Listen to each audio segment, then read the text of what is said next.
আসসালামু আলাইকুম, সবাই কেমন আছেন? আশা করি সবাই অনেক ভালো আছেন। তো আল্লাহর অশেষ রহমতে আমিও খুবই ভালো আছি। তো আজকে আপনাদের সাথে খুবই মজার একটি গরুর ভুঁড়ি ভুনা শেয়ার করব। তো এই গরুর ভুঁড়িটা কিন্তু আমি প্রেশার কুকারে সিদ্ধ করে তারপরে আমি বাগার দিয়ে রান্না করব। তো আগে থেকে কিন্তু পরিষ্কার করে ছোট ছোট টুকরা করে কেটে নিয়েছি।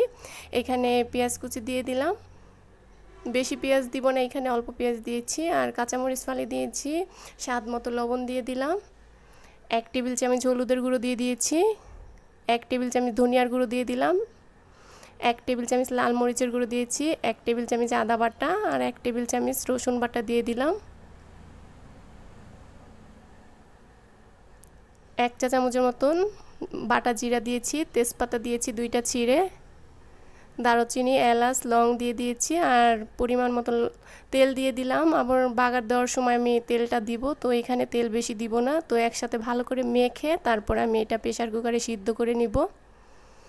তো ভুঁড়িটা কিন্তু হতে একটু বেশি সময় লাগে, দেখা যায় সিদ্ধ হয় না, শক্ত শক্ত থাকে। তো প্রেশার কুকারে এইভাবে করে যদি সিদ্ধ করে তারপরে লাস্টে বাগার দেন তাহলে কিন্তু এই ভুঁড়ি ভুনাটা খেতে ভালো লাগে, একদম ভাজা ভাজা হয়ে যায়, খুব সুন্দর আর খেতেও খুবই ভালো লাগে। তো আমি এই প্রেশার কুকারে ভালো করে সিদ্ধ করে তারপরে আমি লাস্টে বাগার দিব। তো হাত ধুয়ে অল্প পানি দিয়ে দিয়েছি, আর ভুঁড়ির থেকে কিন্তু অনেকটা পানি উঠবে, আর পানি দেওয়ার দরকার নেই, এই পানিতেই কিন্তু সিদ্ধ হয়ে যাবে। তো প্রেশার কুকারে কিন্তু বসিয়ে দিয়েছি, চুলায় বসিয়ে দিয়েছি, জাল বাড়িয়ে দিয়েছি, 1 সিটি মেরে তারপরে চুলাটা অফ করে দিব। দেখতে পাচ্ছেন একদম পানি উঠে গেছে, এই পানিটা ভালো করে কষিয়ে নিতে হবে।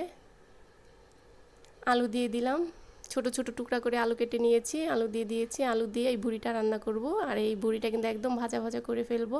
তো সিটি মেলে কিন্তু একদম ভুঁড়িটা সিদ্ধ করে নিয়েছি, আর এখন এই শুকিয়ে নিব, পানিটা শুকিয়ে নিয়েছি। আর এই ফ্রাই প্যানে তেল দিয়ে এখন বাগার দিয়ে নিব।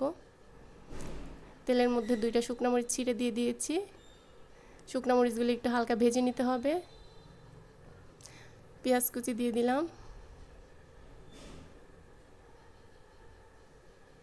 তো পেঁয়াজগুলি কিন্তু ব্রাউন কালার করে নিতে হবে। সেই রান্না করা ভুঁড়িগুলি এখন দিয়ে দিব, দিয়ে ভালো করে ভাজা ভাজা করে নিতে হবে। তো কিছুক্ষণ পর পর নাড়াচাড়া করে এইভাবে করে তারপরে রান্না করবেন, আর নাড়াচাড়া করবেন, পানি একদম শুকে যাবে, ভাসা ভাসা তেল যখন উঠে যাবে তখন এই কিন্তু ভুঁড়িটা একদম সুন্দর কালো কালো হয়ে যাবে, একদম কালো ভুনার মতন ভাজা ভাজা হয়ে যাবে, আর খেতেও কিন্তু খুবই ভালো লাগবে। এই মাখা মাখা ঝোল যদি থাকে তাহলে কিন্তু ভুঁড়ি খেতে ভালো লাগে না, আর যদি একদম ভাজা ভাজা করে তারপরে ভুঁড়িটা রান্না করেন তাহলে কিন্তু ভুঁড়িটা খেতে খুবই ভালো লাগে। দেখতেই পারছেন একদম ভাজা ভাজা হয়ে গেছে, অনেক সময় লেগেছে, তো পুরাটা তো আর দেখানো হয় না। তো নামানোর আগ দিয়ে ভাজা জিরার গুঁড়ো দিয়ে দিয়েছি, ভাজা জিরার গুঁড়ো দিয়ে তারপরে নামাবেন, তাহলে আরও খেতে বেশি ভালো লাগবে। সুন্দর ভাজা জিরার সুন্দর একটা ঘ্রাণ যে আছে সেই ঘ্রাণটা কয়। আর ভুঁড়িটা খেতে কিন্তু খুবই ভালো হয়েছে, কালারটা কত সুন্দর হয়েছে দেখতেই পারছেন, একদম ভাজা ভাজা করে নিয়েছি। তো এইভাবে করে কিন্তু ভুঁড়ি ভুনা করে দেখা যায় গরম ভাতের সাথে খেতে ভালো লাগে, রুটি পরোটা নান রুটি সব কিছুর সাথেই খেতে ভালো লাগে। তো ভুঁড়িটা কিন্তু হয়ে গেছে, এখন আমি নামিয়ে ফেলবো, নামিয়ে বাটিতে সাজিয়ে নিব।